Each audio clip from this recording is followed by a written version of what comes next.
Today we're connecting with David Chametzky. David is an inspirational speaker and a deep message expert who opens your eyes to aligning with your life journey in the best way possible. David shares his mediumship and his reiki journeys, and also shares some of his most personal, heartfelt and memorable paranormal experiences. So let's get into our interview with David. So welcome, David. It's wonderful to have you here with us today on Perfectly Paranormal. Would you like to tell the listeners a little bit about yourself, what you do and your connection to the paranormal? Yeah, so what I do is I'm a speaker. I call myself a deep message expert. And what that really means is I help people with their stories to become an author if they'd like to be, get on stages or create their own podcast. And what we do is when I work with them, they align all that story and their personal messages in an aligned way to make their brand so much stronger, to really become more alive, be part of their brand. Like my brand, you can see the book in the back. It says, "It's your time to soar." It's when your heart says it's your time to soar. That's one of the pieces of my brand, because we walk each other up from the ashes of our lives like a phoenix till we find the right path, being able to walk through it. And that's the name of my practice, is On the Path, because Ram Dass, if you remember, he said, you know, we walk each other home. So if we're walking each other home, and then we could do what we do is when we gain enough speed, enough confidence, we are able to soar. And no matter where we are in life, there's always a level up to go. And that's what I do. Is I enjoy it. I've been doing it for a while. It really is helpful when you can get past the obstacles that might have been in your way to achieve something that you never thought you could do. Yeah, wonderful. And I know that you have a bit of a background in mediumship because I met you very briefly and you Yeah. mentioned mediumship, and that's kind of how we got together. So I'd like to hear your thoughts on the paranormal, what you think about it, how it's part of your life, how it presents in your life, and what sort of experiences that you have. At one point, I just thought it was all outside of me. One of the first times I really embraced, uh, you know, going to a medium. I went to a medium because my kid's mom, well, before we got married, she was like, that's what she wanted for her birthday. And I said, no problem. I'm going to go also because I've heard so much about these things. And I went, and wow, I was amazed at what the reading came through. And most of us then put those mediums outside of us. And I always was like, oh my God, that was so incredible. He mentioned things that he couldn't have known, right? It wasn't even, hey, knowing my background, he could have picked things up. There were stories that he told that nobody else could tell. So I felt he was valid. And then at some point, you go through life. I mean, I had gone through at that point, I had already lost what I thought was the love of my life, and she is the one of the love of my life. Was my girlfriend, who died in our 20s because she was hit by a drunk driver, and I didn't know I was carrying survivor guilt to manage that. But so I'd been in a dark period, just sort of isolation, but not necessarily, complete isolation, and for about 5 years. And at some point, I had dreams of her, and not there was one dream, the first paranormal experience I had was shortly after she died. Her brother, I was very close with her family. Her brother said, "Dave, I need you to come out for dinner." And I said, "Yeah, I had a dream this week." He goes, "I need you to come out for dinner." I go, "Okay, Brian, I'm out. I'm coming out." One of his daughters was a goddaughter to me. I was a godfather to them. And so he goes, "I want you to tell his wife the story, Carol, the story." And he goes, "I'm going to be outside the room, And I told, and she's like crying and everything like that. When the girlfriend, this Sandy, was killed, she was killed by a drunk driver. She was walking on the street, and so I didn't know a lot of the details then, but then we found the details afterwards. But I had told her to go to the party that night. So years later, I had survivor guilt. But the dream that I had, there was only one other person in the world who knew I was going to ask her to marry me in 3 weeks when she came home for Thanksgiving here in the States. And so I have this dream. The dream is of her holding her ring, and she goes, "Don't worry, I still have the ring." And I get a little emotional. And she goes, "Don't worry, everything will be fine." And I go, "Okay." And this is after she's passed on. So then her brother also had a dream within of a day or so, that the same dream, and he's the only person in the world that knew about the ring. He goes, "I had a dream about the ring," and I said, "I got to tell you about the dream about the ring." He goes, and his wife then told both of our stories. We were basically at the same place where she was killed. We didn't know it wasn't near us. She was at Stanford College, which is 3,000 miles. We're here in New York, so it wasn't an area that we would normally see. And we had that story, and I was like, she came to us to tell us that she's okay. Um, and I was like, nah, that can't be true. It's just a coincidence, right? I didn't want to give in completely. And then she had come to me at other times. And at one point, which made me sort of get back into my life after a number of years, there was a grave, and there was a hole next to sort of like hers. It wasn't really hers, but in my dream it was. And she goes, either you're going to get in or you're going to get out, and you're not ready yet. And I sort of moved myself to do the things. It was a bunch of years that I didn't date. I didn't, like most people in their 20s, they go, "Oh man, we have our parties." Not me. Not that my 20s were bad, but my 20s weren't, dating and all that stuff. It was, grieving for the first love of my life. Yeah, wow. Now, I know you are a very, very inspirational speaker. I see you a lot on Facebook talking about the events that you go to, how you're promoting just mental and emotional health in people, the way you do your comedy, the way you do your inspirational speaking. Do you find that a lot of that is intuitive, like it comes to you as you're doing the speaking, like your psychic skills must be highly connected to what is out there in the universe? Very much so. Uh, you know, I didn't embrace it all the time because I had some other instances that came through, but what I've done is embraced. So I remember going to a class, how to learn how to be a medium, and I was able to do that. And then I said, I don't want the talent. I don't want, because I was sitting across from a man who had within a couple of months lost the love of his life as an older gentleman, and I was able to tell them within a seating location in Yankee Stadium here in New York about this big-breasted woman wearing a Yankee jersey, blonde, and I open my eyes and he's crying. He goes, "That's her," and I go, "She's fine. She's sending you." And I've done this a few times, so I do use my intuitive skills when I'm working with people. When I feel it really strongly, like I get the hairs on my neck raised a little bit.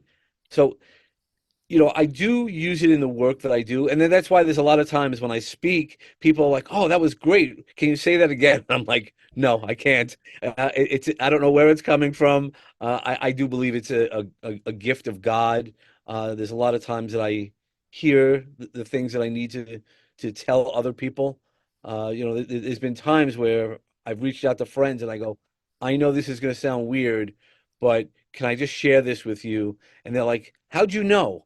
Who told you?" And I'm like, "What are you talking about?" And then we talk it out, and I'm like, you know, uh, even, that's why I feel I'm very in touch with a lot of things. I don't always understand it. That's where I always ask, "Hey, could you give me a little hint and clue on how to move forward on things?" Sometimes it's trust your gut, and other times I'm like, "Okay, I just have to wait till the timing is right." That's the part that's really hard as a human being. We want to know everything, but sometimes we need to not know. So when you get your information, do you find that it comes to you, or do you feel that you do like a type of channeling where you actually go to, in your mind, do you feel like you go to another place where that information comes? A little bit of both. So sometimes it just comes to me. Like I might be talking to you, and then I'll be like, "Can I just ask you this one question?" I don't know, like it wouldn't, and then I'm like, okay, can we just talk about this a little bit?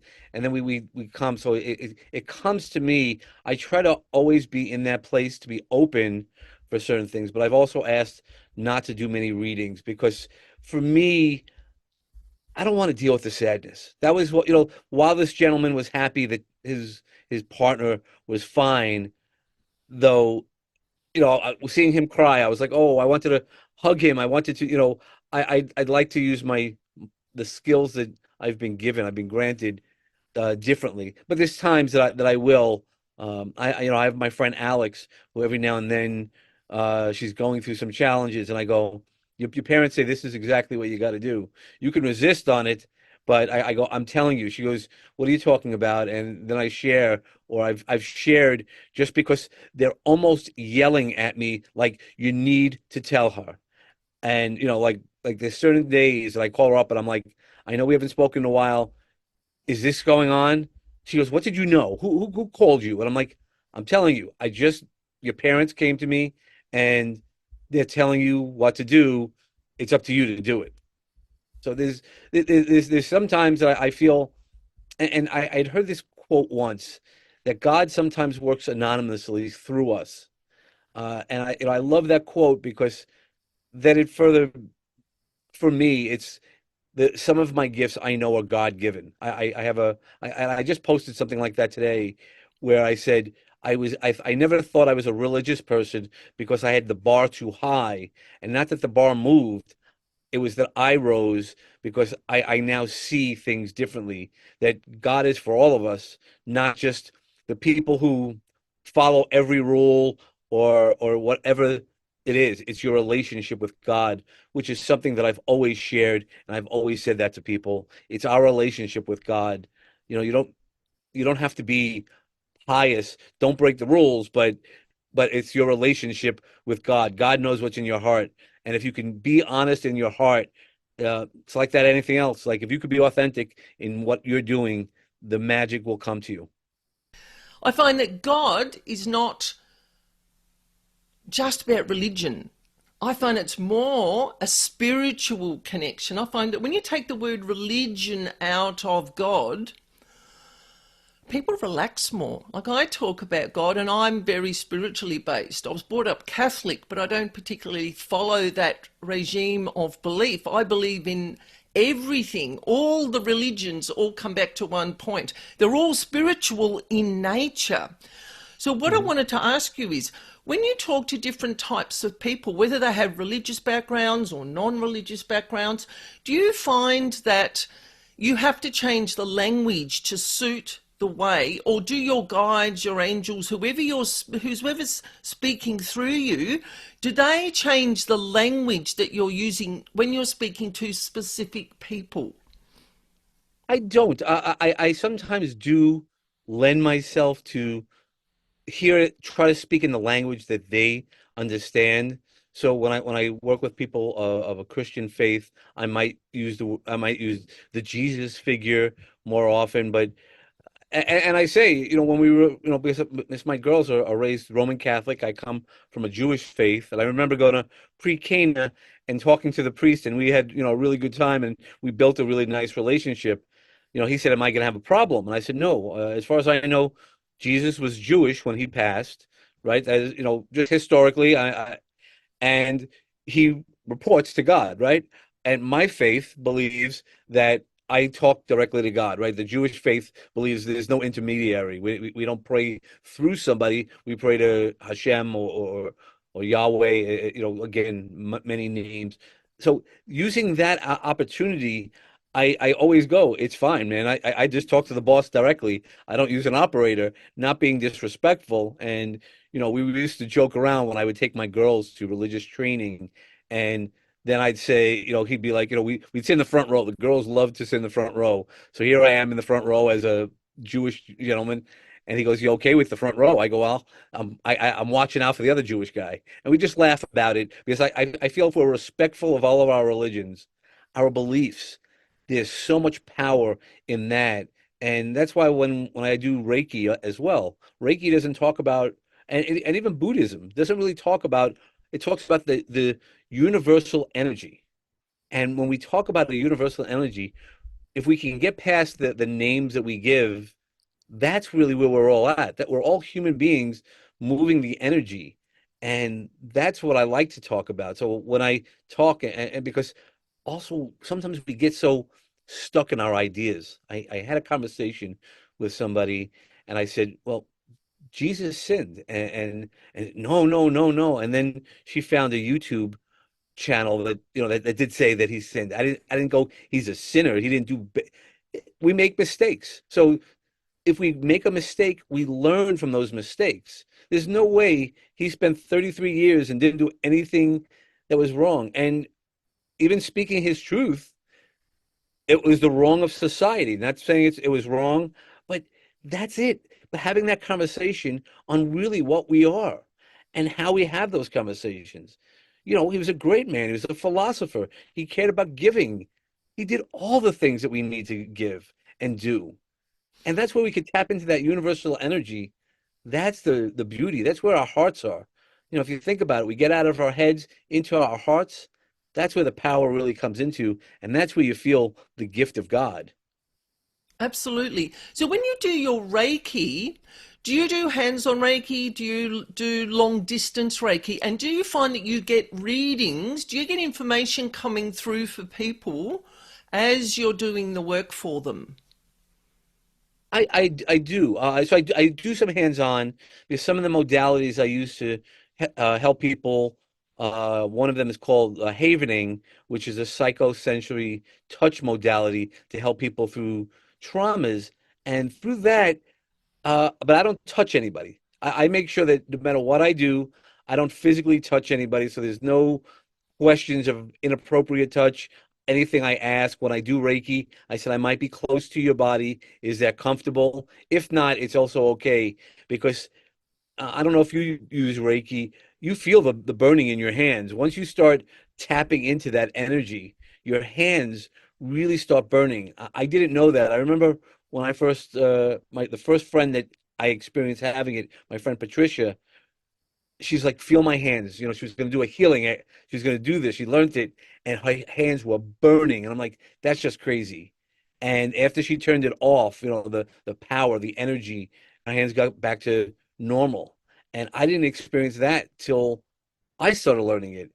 That's why we tap into that energetic field and what we call it. You know, People like to call it God. Sometimes it is God. Sometimes it is, just the way things happen. It's the alignment of the universe. And I find that when you do work like Reiki, you don't need to touch the person's body because their energy field radiates sort of, you can't even see my hands, it radiates to like a meter on either side. It's like this big bubble around the person. You're actually standing in that bubble with the person. I mean, that's why even when I do the mental wellness piece, I could do a lot of it by video and things like that. And I sense one of the things is when I do havening, you can just sense the way the voice cracks a little bit, and then you've got in there. Or sometimes an eye movement the right way. I notice it, and I'm like, all right, we got you. How do you feel? And we do the scales, and that's why I go, is it paranormal? I go, yeah, I don't know, but I've had other instances where, I mean, I attempted suicide 5 years ago, and I was told by an angel that's not my time and I need to go talk about mental wellness and other people. And so I said, please tell me your name. And it was a Grandpa Mike. And I don't have a Grandpa Mike, but I started going through all the things that I've gone through, and I'm like, man, you've you- you've learned a lot. You've had opportunities to experience, and I'm just blessed to be here now. I really am blessed that I'm one of the many survivors of suicide, but now I can talk to my story. I help more people. I inspire people, and Did you feel that at that time, when you had those suicidal thoughts, was that a big changing point in your life? Was that when you started feeling that you were working on yourself and improving yourself, that you could aspire to use those skills with others? So I was already using the skills that I had, but I wasn't taking care of myself. And to me, that was the difference.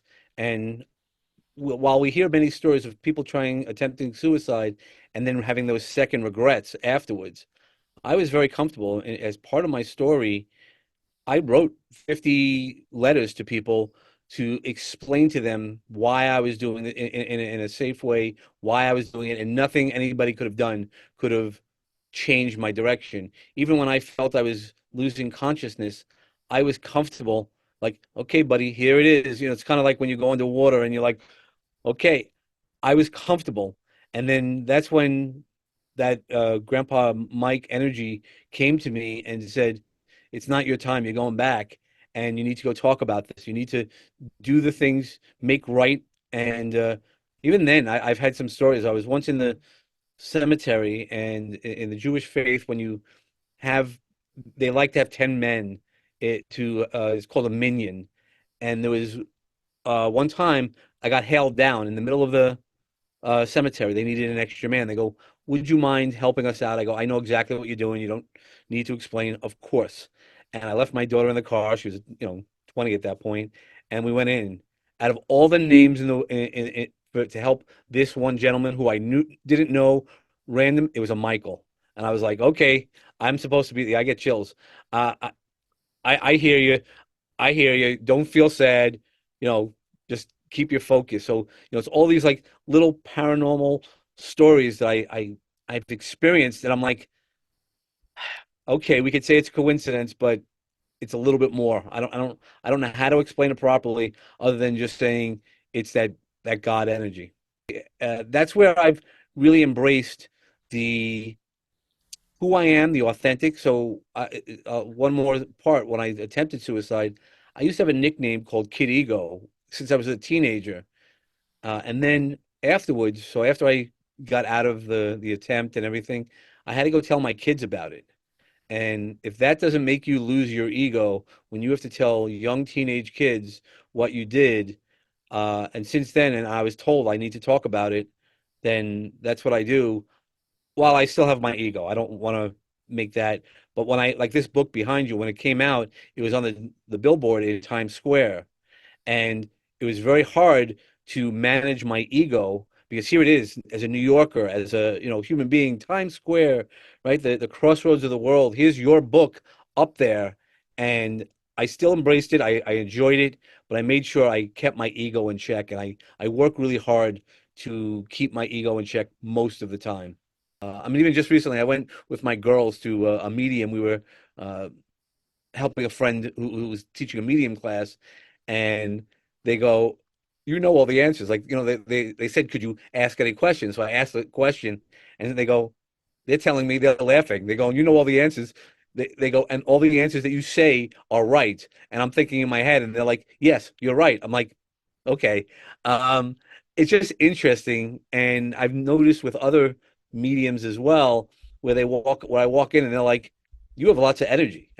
She goes, "No, no, but like the medium type energy." I go, I think I do." They're like, "No, you do. Just shut up and trust it." And that's where I tell everybody they can and they do have that energy. We just have to sometimes shut our brain down. That was the one part when I was learning it. I said, "Bob, how do I learn how to do this?" He goes, "It's easy. You surrender." I go, "Okay, but how do I surrender?" And he goes, "You surrender." He goes, "No feelings, no touches about anything." He goes, "That's where you're messing it up." And he goes, like when we meditate, if you think of meditation as a leaf on a river, if you go to grab the leaf, you get distracted from the meditation. If you watch the leaf go by, it's a famous metaphor, but that's how you can meditate really well. And so I always tell people, surrender. If you want to be a medium, surrender. I'm not always good, and because I've asked for, the challenges, and the universe won't give you that way.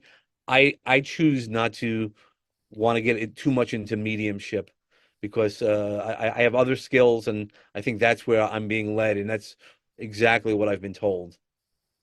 It's a very, once you're open and you hit on that term of trusting and observing, you don't let your, what did I write down? We get in our own way quite Oh often. yeah. Yeah, Yeah, that big that's the time. trick is yeah, that's the trick. If we can get out of our own way in life as well as in so many other ways, we can really soar. Take our time to soar. That's exactly what I always talk about. That's right. Avoid the And a lot of people, when they start listening, they can actually get their own messages. But because they sure. get in their own way and they're either frightened of it or religion has put a stopper on you doing any sort of spiritual or mediumship type work because you might be working with the devil, which isn't the case. That's where I try to have I have lots of I have my best friend is a pastor and I try to talk to him about it and he goes, "No, no, no. This is my belief." And I go, "I'm not looking to change your belief." So but a lot of people, because we don't understand it. I go, but we don't understand God either. We know what love is. We know unconditional love. I go, but if it's unconditional love, then when somebody transitions, would they still own that love? Like when we look at the pearly gates, the stories, I go, isn't that supposedly the greatest love? I go, so why would that stop? Why would the gates close and we lose that love? I go, no, I think it gets multiplied. And that's my hope. That's my belief. And I'm sticking with it. I think people get quite frightened by the unknown. They don't they don't know how to handle it. They don't know how to observe it without reacting or Very. without creating paranormal drama. So, this is why I started this podcast, because I live in the world of the paranormal and it's part of life. Like, just like you were saying about the angels and archangels, spirit guides, and all that, that's all here with us. But so are the spirits and the lower vibrational beings. They're part of our environment and they all have jobs and they're all here for specific reasons. Do you have any memorable paranormal experiences that you'd like to share with the listeners? Yeah, so I mean, I've had some great experiences. I mean, like even the experience once I embraced it differently when that woman came back to me, my girlfriend, I loved her. I mean, there's times. I mean, during the pandemic, I started reading some of the romantic stories I wrote and poems I wrote for her, and I cried, and I felt she was with me to help me that she's fine. And you know, uh, I'll tell you a funny story. So my mom was very resistant when she transitioned. She was very resistant to the transition, and she was in Houston. I was here in New York, in the States. So it's about 1,500 miles. Not sure how many kilometers, but it's a great distance. And I had already said goodbye to her in August because she stopped eating, and I we stop eating. That's what's going to happen. And she passed away in October, actually Halloween, 31st. But people were like, "Are you going to go back down?" I was like, "Nope, I'm at peace with her." And she resisted the whole way. So not only did she wasn't in any pain, but she resisted the whole way. She was scared to go. She was a very fearful woman anyway.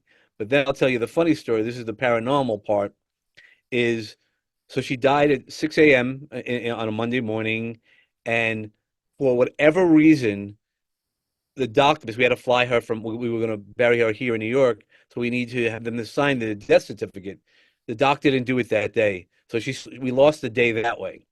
Then we had to find the right plane, and not every plane flies, remains.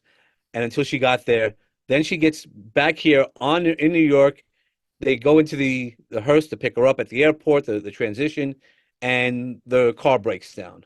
Then they put her in a new car, and the bungee cord that holds the remains in the casket popped and hit the uh, funeral director in the eye. And just the next morning, I was like, "You have a black and blue on your eye." She goes, "Your mother."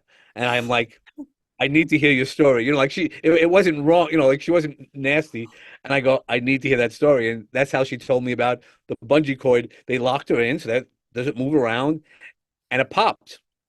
So then because I was comfortable in my mother's transition, the energy, I said, I'd love to have some really good energy at the funeral home. I asked my sister, can we clap for Sally? And she was like, no, I couldn't handle it. You're going to make me freak out. I go, okay, no problem. I won't do it. but I did start the eulogy. I said, hey, I just was so glad that my mom showed up a little late, and I was going to clap. And then my nephew started clapping, and everybody started clapping, which I know my mother would embrace. Then we go to the cemetery. They were doing construction in the cemetery on one of the roads. So we had to go around in a cemetery, not like getting to the cemetery. I'm like, talk about somebody who is resistant. Then it goes one more step further, is in the Jewish faith, when you come home, you're supposed to have a hard-boiled egg. It's about symbolizing the life that comes in, and we eat it, especially those in mourning. Well, we forgot to do that. Whatever happened, we forgot to make the hard-boiled eggs, but we had egg salad. So I go, don't worry about it. We have egg salad. And my sister was all upset, and my mother was always one of these people who were like, well, this is what the rules were. And I used to say the Jewish paratroopers won't jump out of the sky. Then I go to a friend, a couple of weeks after my mom. I was missing my mom. I still felt sadness around it. And I said, Janet, would you just, is my mom coming through? I go, I haven't, she shut herself off to me. I go, I don't know if she's angry. And she goes, I don't know if she's angry either, but she says, there's something about eggs. I don't know what you're talking about. And I go, no way. I go, that's how I knew that was my mother, because that's a very Sally story. And I know that I enjoy it. And, I get to tell those stories about that. And I think that's really one of the magical pieces of life when we're open to seeing the things. I mean, I have other stories. When my best friend passed away unexpectedly, and then I took care of his mom. His mom then transitioned within 6 months, but she had Alzheimer's. But at 1:11 p.m., there was in a bright blue sky, there was one lightning bolt. And I was like, okay. I thought it was just me that I saw it. We got out of the car right before we buried her, and the rabbi was like, did anybody notice that time? Like, and other people like, we saw the lightning bolt, and I'm like, yeah, it was at 1:11. It was at 1:11 in my car. I don't make it say. I go, they go, yeah, like in all their cars also. I was like, they're telling me, and I get chills like just talking about it, that they're together. Like I knew that my friend and his mom, because that was, if you want to talk about love stories, that was one of the most beautiful love stories that you were able to see. How he took care of his mother, and part of his illness, the high blood pressure, was because his mother at that time wasn't his mother anymore. So there was stories like that I you want to call it paranormal? I do, because it shows we're still alive. And he wasn't somebody who believed in the paranormal.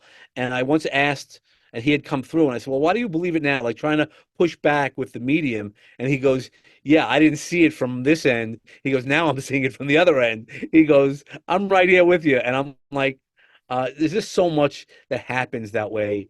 And, um, that's where we want our energies to move. That's why when I talk to people and I assist people writing books, statistically speaking, we all only live 2 generations. We live, the next generation if you have children, maybe one more generation if you have grandchildren, if you're lucky enough.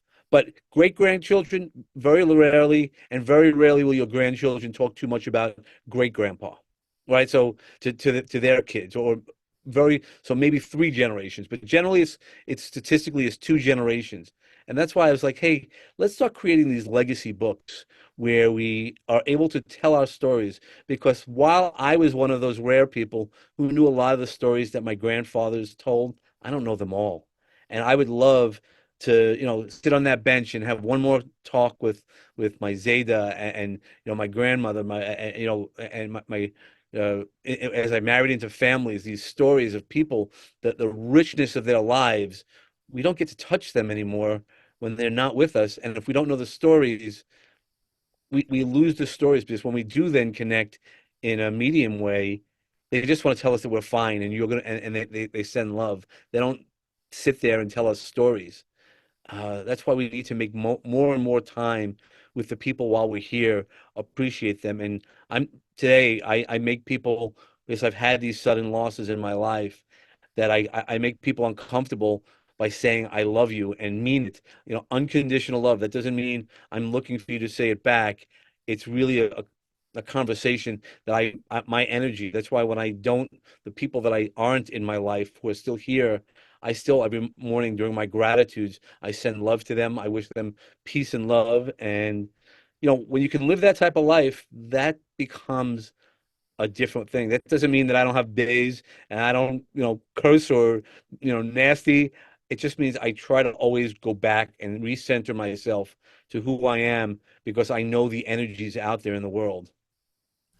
And what you do with your energy is that you radiate out that positiveness and that love and that acceptance and that gratitude to everyone that's around you.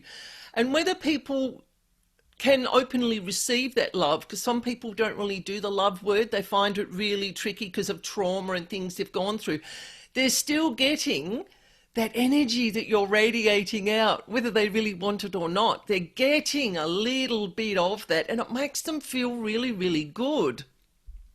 Yeah, it splashes on them, is it exactly as I say. I throw out that love energy, and you can resist all you want, but at some point you're going to receive it. It's just an energy. It flows through us. It's not necessarily even my energy to own. It's just moving it along. Again, it's like a river. We're not necessarily moving the river along. We can dive in the river, we can push the water along, but the water is still going with us or without us. And that's why no matter what happens in life, I've found a lot more peace by saying, okay, somebody might not want the best for me, but I still wish them the best because it's hard. Again, I'm not perfect. There's no such thing as perfection. Do I get angry at people? Sure, but I try to help as much as I can or acknowledge within myself. I do ho'oponopono, right? That Yep. what we can heal within ourselves can heal the world. What I could heal, if I feel something for somebody else, that means I need more healing within myself. And when I talk about this, a lot of people go, "Oh, that's hokey, that's crazy." I would have told you the same thing, many years ago. I've just experienced it differently, and I, the change within me has been great because I embraced all this paranormal, the energy, the God energy, whatever you want to title it. I've felt it so much differently, and I even understand within myself the energies when I feel that uncomfortable level of stuff.